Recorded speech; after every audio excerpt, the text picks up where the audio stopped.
আরে দোস্ত, আমার বাসায় আসলি এতদিন পর, কি করব ভাবছি। তুই এক কাজ কর, একটু দাঁড়াই না। তো ভর্তি তো হয়ে গেলি, ফোনে তো তখন বললি বই তো নিয়ে চলে আসছিস। পরীক্ষা চলছে এখন, পরীক্ষা শেষ হয়ে গেল, পরীক্ষা রানিং শেষ, সবই চলছে, কিন্তু ভর্তির টাকা জমা দিলি, বই নিয়ে আসতে গেলে আমাকে একটা বলতে, একসাথে যেতাম, অনেক ভালো হতো। আচ্ছা যাই হোক, গেলি ভালো কথা। তুই তো আবার সেই পরীক্ষার্থী, সেই প্লেয়ার, মানে পরীক্ষার একদিন রাতে বই বাই করে ওটা হচ্ছে তোর পরীক্ষা, তুই হচ্ছে সেই স্টুডেন্ট।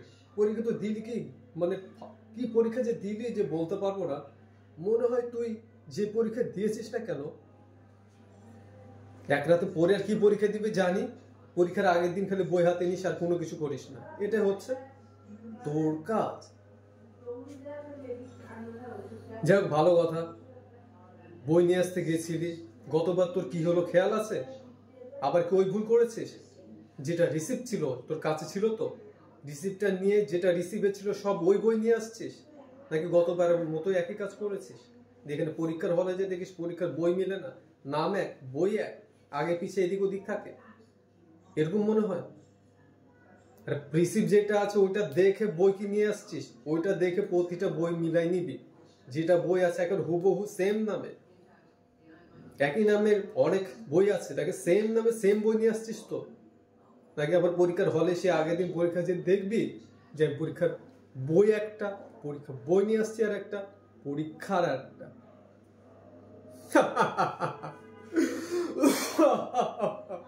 তোর এরকম হবে।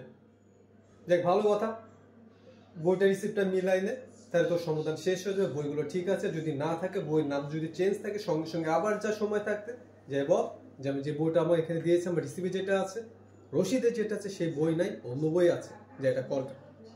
যদি না থাকে আর যদি ঠিক থাকে তো খুবই ভালো, তুই তো জিতে গেলি, উইনার। আগে বই নিয়েছি, তুই জিতে গেছিস, চ্যাম্পিয়ন।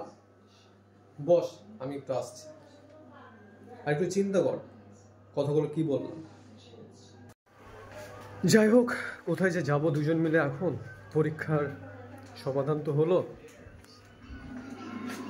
এখন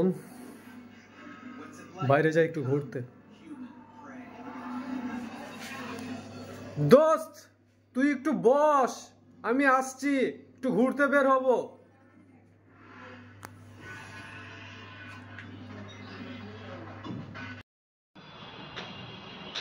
তাহলে মনে করে রিসিপ্টটা দেখে বইগুলো চেক করে নিস, তাহলে চলবে। ঠিক আছে, থাক তাহলে, বাই, আবার পরে আসিস। বাই দোস্ত।